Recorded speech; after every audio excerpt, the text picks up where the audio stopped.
आज हम आपको बिहार के मोकामा की राजनीति में उठे एक बड़े घटनाक्रम से रूबरू कराने जा रहे हैं।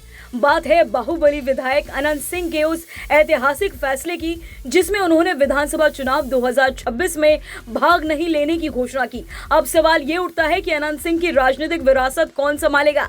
क्या पूर्व सांसद सूरजभान सिंह की किस्मत मोकामा में चमकेगी या फिर अनंत सिंह का जलवा बरकरार रहेगा? आइए विस्तार से जानते हैं पूरा मामला और समझते हैं कि मोकामा की राजनीति में अब कौन बनेगा नया खिलाड़ी।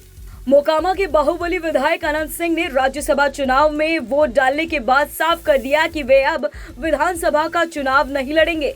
उन्होंने कहा कि उनकी राजनीतिक विरासत अब उनके बच्चों के जिम्मे होगी। अनंत सिंह का राजनीति में प्रवेश उनके बड़े भाई दिलीप सिंह की विरासत से हुआ था और 2005 से लगातार उन्होंने मोकामा में जीत दर्ज की। उनके इस फैसले ने मोकामा की राजनीति में नया सस्पेंस पैदा कर दिया है।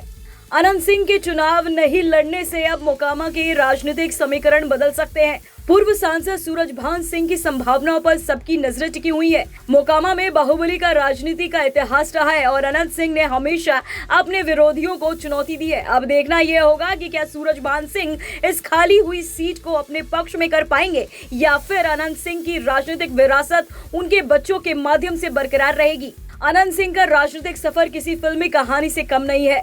उन्होंने 9 साल की उम्र में संन्यास छोड़कर राजनीति और बाहुबली संघर्ष की दुनिया में कदम रखा। 1990 के दशक में मोकामा पर उनका कब्जा जम गया। 2005 में जेडीयू के टिकट पर पहली जीत के बाद वे लगातार 2005, 2010, 2015, 2020 और 2025 के विधानसभा चुनाव में जीतते रहे। जेल, गोली और मुकदमे उनके राजनीतिक जीवन का हिस्सा रहे, लेकिन जनता ने हमेशा उनका साथ दिया। अनंत सिंह कई जानलेवा हमलों से बचकर निकले। साल 2004 में विरोधियों ने उनके काफिले पर फायरिंग की थी, लेकिन वे बच निकले।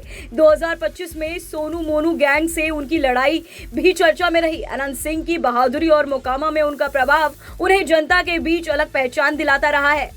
अनंत सिंह ने विधानसभा चुनाव नहीं लड़ने का फैसला नीतीश कुमार पर छोड़ दिया है। वे खुद लोकसभा चुनाव की तैयारी कर सकते हैं, जबकि मोकामा की सीट उनके बेटे के लिए आरक्षित हो सकती है। राजनीतिक गलियारों में अब चर्चा है कि क्या सूरजभान सिंह मोकामा पर अपना प्रभुत्व जमाएंगे या अनंत सिंह की विरासत उनके परिवार के माध्यम से जारी रहेगी।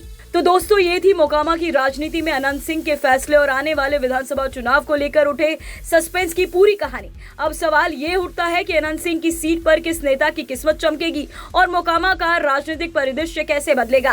क्या सूरजभान सिंह का सिक्का चलेगा या अनंत सिंह का परिवार सत्ता की बागडोर संभालेगा? आप इस पूरे घटनाक्रम को लेकर क्या सोचते हैं? अपनी राय हमें कमेंट सेक्शन में साझा करें। Bureau report, RNTV national.